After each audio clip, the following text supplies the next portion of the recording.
I want to go through the assignment so that we can understand what I'm looking for.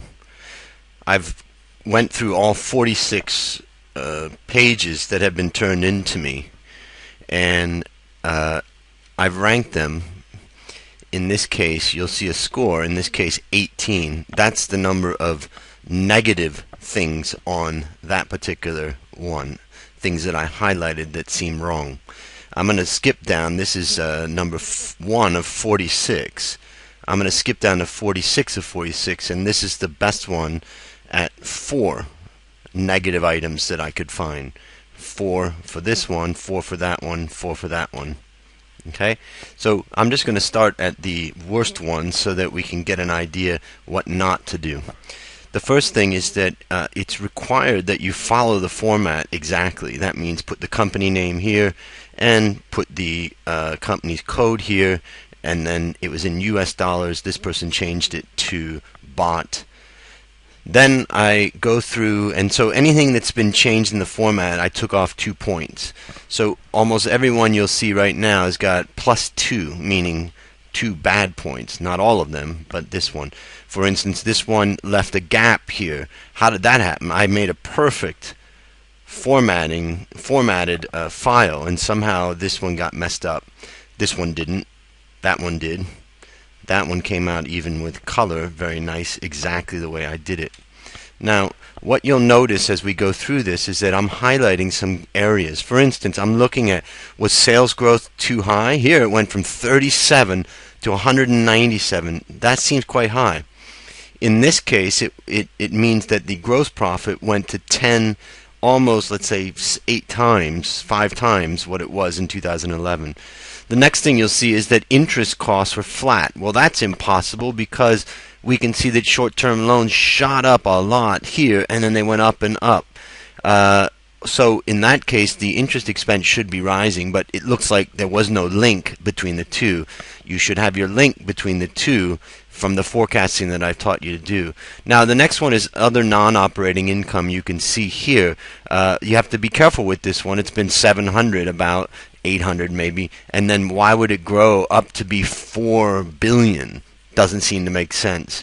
Also, on the balance sheet, you got to watch that you don't accumulate too much cash. That means that you're going to have to probably check on other items, but you may need to pay out more dividends. Does accounts receivable go from 2 billion to 12 billion? That doesn't make sense. Inventory from 5 to 25, that's 5 times the size. In this case, other assets have grown also very large.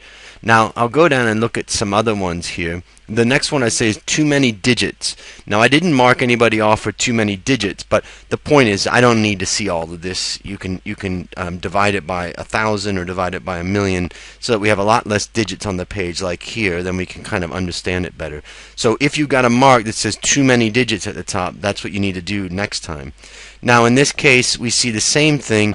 The interest charge doesn't necessarily correspond. We have short-term loans falling pretty dramatically right here, and yet interest costs are pretty flat. Equity income and minorities, not sure if it makes sense that it would be 0 there. That would depend on the company. The next thing is that we often need to look at is we have 2 types of long-term investment. One is in securities and one is fixed assets. Securities basically means long-term investments that we're buying other companies' shares, whereas fixed assets means that we're buying assets for ourselves. And those are corresponded here with CapEx, which is expanding fixed assets, and other investments, which is usually the increase in the long-term assets. In other words, we're going to spend on CapEx. CapEx can be split into 2 things. One is the CapEx spent on the net fixed asset expansion, and the other amount of CapEx or investment is spent on buying other companies, possibly. Not every company does that. This company is showing, the person forecasting this is showing that they've done a lot of that, which we know this particular company has. So there has to be some kind of rough link. Of course, the cash flow statement is the cash, whereas in the balance sheet and in the income statement we were using accruals, so it's not necessarily going to match, but it should make some sense. Oftentimes, long-term loans, you should be expecting some growth, particularly if the assets are growing, as we are right here. Then it probably makes sense that we get some growth in long-term loans over time. Now, the next thing is that you can see a connection here. Retained earnings, which you're supposed to be forecasting a retained earnings section with a beginning and net profit added and dividends paid out. Here it goes from 5.5 to 9.3. So let's say roughly 4 billion it's increasing. Well, the company only made 1.6 billion in profit right here. So how could that increase, particularly when you're saying that there's a dividend payment here of almost $1 billion? So clearly you're not connecting your retained earnings statement with your profit and your dividend paid out, and you need to do that and make sure it's correct. Let's look at another one. As we go down the list, we have to be careful about other items, such as right here, other items in the cash flow statement. You know, they may be fine as a catch-all, but sometimes it may not make sense to carry them forward, particularly if you really grow them. If they're small, maybe it doesn't matter. But, you know, again, we want to look and make sure also that the growth in fixed assets that the company has. Here, the company basically saw fixed assets go from 3.7 down to, nothing almost. Yet in the CapEx section, you're showing that there was a huge amount of CapEx spending right here. In addition, you're showing that there's a positive item in the other investments, which would mean you sold investments.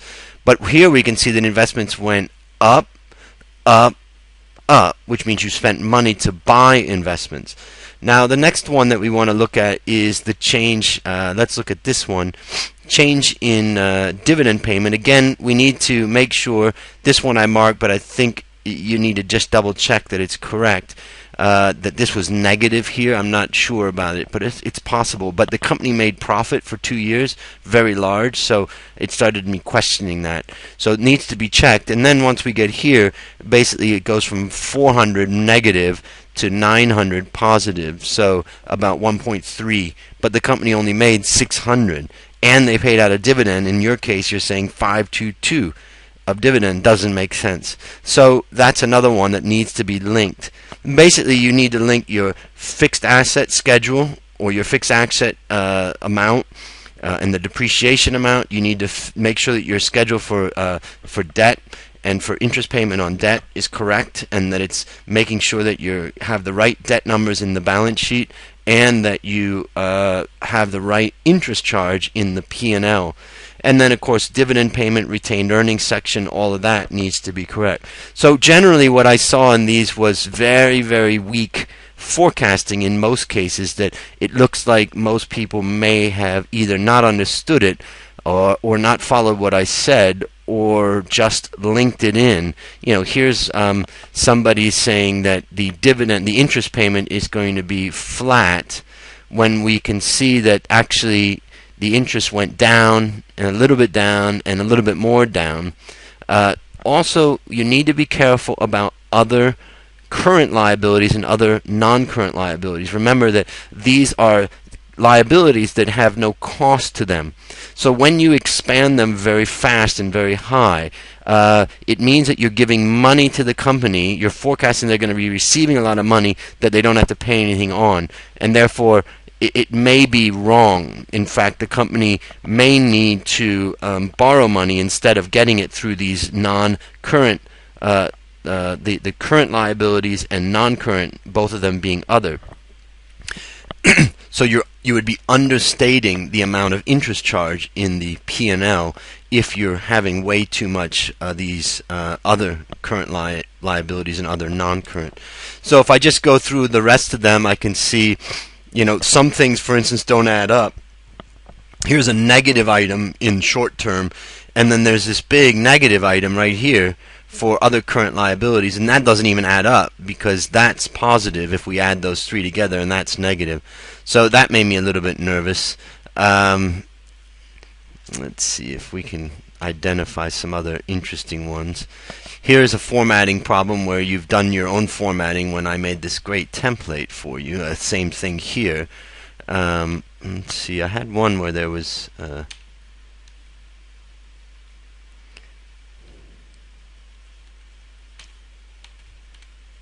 someone didn't balance their balance sheet right here, and then they changed the formatting in all of these areas and up here.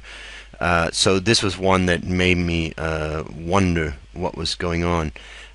So I think that is all I will cover for right now, but for the assignment that you guys have in your hand, you need to improve upon this.